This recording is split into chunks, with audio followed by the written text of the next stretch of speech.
Ed Werder joining us. Ed covers the Cowboys, of course, for the mothership. Hi, Ed. How are you? I'm well, Dan. How are you? I'm doing okay. The show got nominated for a Sports Emmy. Congratulations. Thank you, Ed. Thank you. I hope I don't eliminate you from contention with this next segment. No, that would be for next year. Wait, we're good for this year.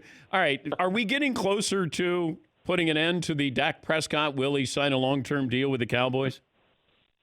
Well, from what I gathered talking to people involved yesterday, my sense is that they wouldn't say that it's close necessarily, but they say that it's not contentious. It'll get done.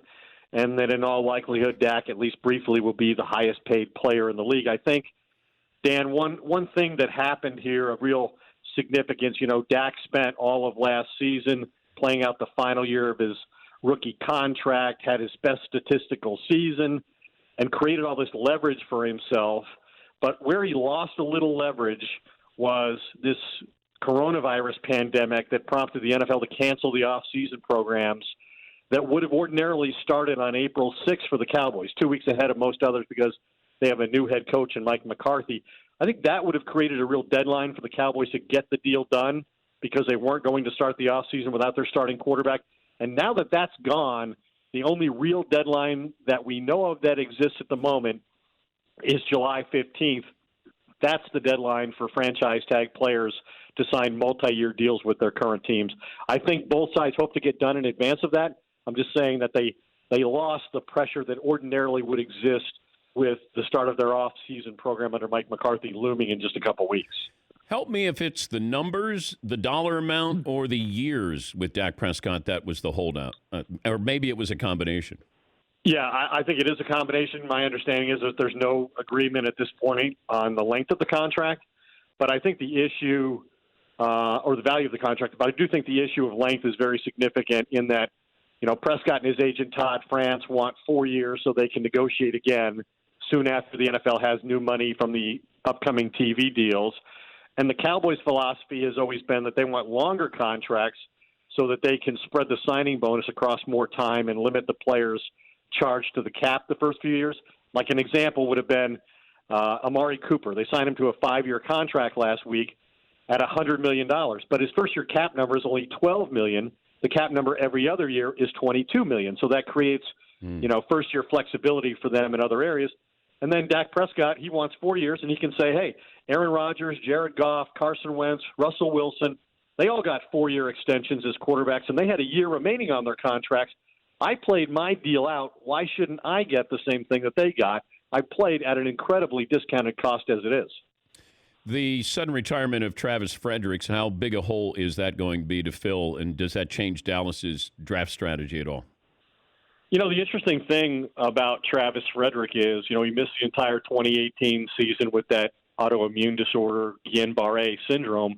And as much as we talked to him last year, he never claimed that he had returned to the performance level that he had, become his routine before that situation developed and cost him his season. And last year, he played, Dan, more snaps than any other offensive lineman the Cowboys have. That is going to be a significant loss, not only because of that, but he's a very intelligent guy generally and a really smart football player, and he really helped make all the line calls, relieving Dak of a lot of responsibility in that regard. So I think that's another motivation for the Cowboys to get this deal done, that whenever there are allowed to be organized workouts, they're going to want Dak Prescott to take as many snaps as he can get from, three guys they have on the roster, Joe Loney, who took over in 2018, a season in which, by the way, without Travis Frederick, Dak got sacked 56 times, second most in the NFL. Last year, with Travis Frederick back, the number was in the 20s. And so they have Adam Redmond, who's a veteran who's taken some snaps. Connor McGovern played a year at Penn State as a center, and they drafted him last year. He missed all of last year with a pectoral issue. So they have some in-house candidates. I don't think they have to spend a high draft pick to acquire a center. But, yeah, that's going to be a factor in this, too. He's Ed Werder, NFL reporter from the mothership, joining us on the program. The quarterback move that you like the most in the offseason? The quarterback move that I like the most? You got to love the Bucs getting Tom Brady. I covered the Bucs back in their woeful years, of which there have been many, back in 1991. They hired Sam Weiss. They had Vinny Testaverde, number 1 overall draft pick, Heisman Trophy winner, never came close to realizing the expectations the organization had for him. So they go hire Sam Weiss, who is a quarterback whisperer. And his first minicamp practice, none of us could wait in the media to get Sam's impression of Vinny. And so we hustle out to Sam as soon as the first practice ends. And he says, I don't know, I thought he was pretty good, but listening to you guys, I thought he might come out and walk into the goalpost or something. So that's the level of expectation that Tom Brady inherits with the Bucs franchise as it comes to quarterbacking. I mean, they get the greatest player of all time at that position. He's got an awful lot of weapons.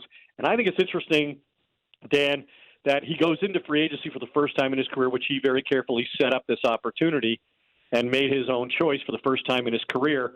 And even though he's 42 years old and is coming off the worst statistical season in recent memory, and by some measures of his entire career, 20-year career in New England, he still commands $25 million a year. So to me, that says Bruce Arians and the Bucs, and the Chargers were involved, the Raiders were interested. Those three organizations all deemed what happened in New England as more the responsibility of Bill Belichick failing to put a quality team around Tom Brady than Tom Brady being a descending quarterback. Quarterback move you didn't like? Quarterback move I didn't like. I don't know that there is one yet. I love the Saints re-signing Drew Brees. I like Teddy Bridgewater going to the Carolina Panthers. I guess the quarterback move I don't like is what the Jets did to Sam Darnold, letting Robbie Anderson go. Robbie Anderson go. Where do you think Cam ends up?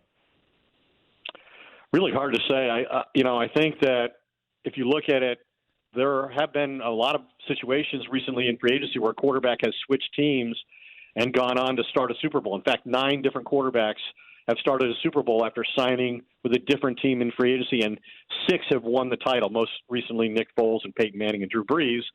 So take that for what it's worth. But, I think Cam's problem is, part of it is that teams who are interested can't give him a physical. And, he's had shoulder and foot injuries. He's had issues with accuracy throughout his career. He's lost 8 consecutive games, and he's thrown 178 straight passes since his last touchdown. And then there are the eccentricities of his personality that are not going to appeal to every coach. I think a lot of people think he's a really good fit for the San Diego Chargers, but, from my understanding and my interactions with people out there, they really like Tyrod Taylor. They know he's not a franchise quarterback, but they think he's a perfect bridge to whoever they might acquire in that capacity, potentially with the number 6 overall pick in the draft in a month. Yeah, that's what I was going to ask you about with Cam Newton and Jameis Winston. Is it about their football abilities, or is it more of their personality that may have teams shy away? I think with Cam, it's injury, it's personality, it's really the fact he hasn't performed at an elite level since he went to the Super Bowl and was a league MVP in 2015. Like, there's been an incredible decline in his performance level. So I think that's the concern with him. With Jameis Winston, I think it is football. I think it's the fact that he's had all of these different coaches who have been attracted to his athletic ability and his throwing ability, who think that they can coach the turnovers out of him, and all of them have failed to do so. Even a guy as respected as Bruce Arians, ultimately who was early in the season making excuses and blaming other players in the offense for interceptions that Winston was throwing until they became so historically numerous he could no longer do anything but hold the quarterback responsible, and decided obviously to take this unique opportunity to make a change at the position. But I covered that Bucs draft when they took him first overall, and the opinion in the organization was he's a football savant. In fact, I remember the general manager who's still there, Jason Light, comparing him to Andrew Luck in terms of memory recall and being able to explain formations and defenses, at the board. But his decision-making really has been his downfall. I mean, league-high 30 picks, 5 fumbles, basically 112 of the points that the Bucs gave up last year came after Jameis Winston turnovers. And so to me, I think that's the biggest issue with him. And in San Diego, they just had a quarterback who turned the ball over 1,000 times in Phillip Rivers. Why would they want Jameis Winston to be his replacement? The worst GM in the state of Texas is? Oh, that's not fair. It's a fantastic question for everybody else. but you have to see these people, so you can't give your opinion. Well, I mean, I think one organization has gone through any number of head coaches without having any significant level of success, and so how about which GM should not be a GM? You have an owner. I think Jerry Jones should not be the general manager. Okay. Because I just don't think an owner is going to hold the general manager responsible and accountable in the way that they should when they have both roles. So I think Jerry Jones, if I could replace one of the two, either Bill O'Brien or Jerry Jones, with a new general manager, I think Jerry has demonstrated that he's the most replaceable. But Bill O'Brien, the GM, is going to get Bill O'Brien, the coach, fired. Well, we'll see. I mean, he's won 4 division titles. I know there's a lot of criticism of him. I don't necessarily agree with the DeAndre Hopkins trades, although I've had people there explain it to me. I still disagree with it. I don't think they got enough in return. I think you have to figure out ways to work it out with players who are that talented, who aren't a distraction on the field, and I don't think Hopkins has ever been a distraction on the field or disruptive around the team, at least as far as we in the media know. And I've covered several of their games. I've never gotten that sense. I've never heard that from anybody. So, but Bill O'Brien, the coach, has won, and he's often won without his best quarterback. So, yeah. I would in the question you asked me, if I had to answer it, I would say Jerry Jones over time has done a worse job as a general manager than Bill O'Brien has in a brief space of time. But there could ultimately be some competition for that. Thank you, Ed. Have a good weekend. Stay safe, and we appreciate your time as always. Thanks for saving your best question for last. That's Ed Werder from the Mothership.